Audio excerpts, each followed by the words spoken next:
80கள தெறிக்க விட்ட crime thriller படங்கள்ல ஊமை விழிகள் படத்த மட்டும் அடிச்சுக்கவே முடியாதுங்க.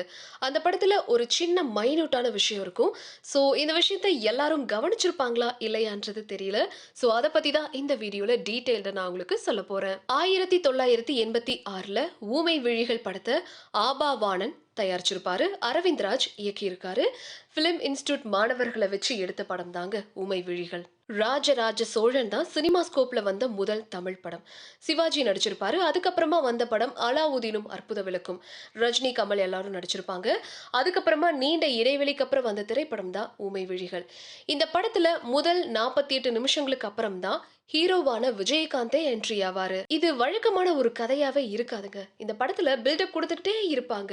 சோழா பிக்னிக் வில்லேஜ் தான் இப்ப இருக்கிற விஜிபி ரெஸ்டாரண்ட். அங்க அப்படி என்னதாப்பா நடந்துச்சு அப்படின்னு ஆடியன்ஸ் கேட்கணுங்கிறதுக்காக அந்த பில்டப்ப ஒவ்வொரு டயலாக்லயும் வச்சிருந்திருப்பாரு இயக்குனர்.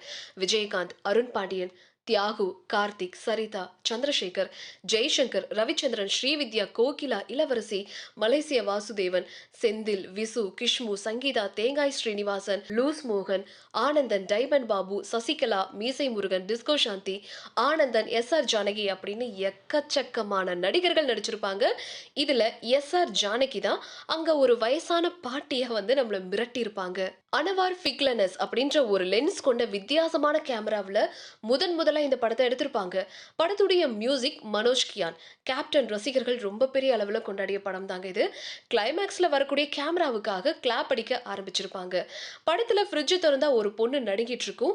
இப்படி ஒரு ஷாட்டை யாருமே எதிர்பார்த்திருக்க மாட்டாங்க. மேக்கிங்ல இப்படியெல்லாம் பண்ணலாமான்னு ஆச்சரியப்படுற அளவுக்கு எடுத்திருப்பாங்க. பாடல்கள் அத்தனையுமே சிறப்பு. அதுலயும் தோல்வி நிலையென நினைத்தால் அப்படின்ற பாடலும் அவ்வளவு அருமையா இருக்கும். வில்லனா நடிச்ச மலேசிய வாசுதேவன் நடிப்பு, டயலாக் டெலிவரி எல்லாமே பக்கவா இருக்கும். சந்திரசேகர் தொழிலாளியின் கஷ்டங்கள் போராடுற நபரா அருமையா நடிச்சிருப்பாரு.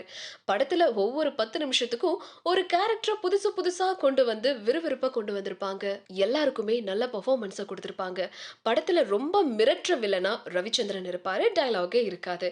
லோகேஷ் கனகராஜ் கூட ரீமேக் பண்ணணும்னா ஊமை விழிகள் படம் பண்ணுவேன் அப்படின்னு கூட ஒரு தடவை சொல்லியிருக்கிறாரு. இந்த படத்துல குதிரை வண்டியில வில்லன் ரவிச்சந்திரன் வர சீன் பயங்கர மிரட்டலா இருக்கும். இதுவும் ஒரு மிஸ்டரிக்கல் த்ரில்லர் தான். புதுசா படம் எடுக்க வர மாணவர்கள் இந்த படத்தை பார்த்து கவனிக்கணுங்க. போலீஸ் கெட்டப்னாலே கேப்டனுக்கு மட்டும்தான் அது பொருத்தமா இருக்கும். அதுதான் ஊமை விழிகள்.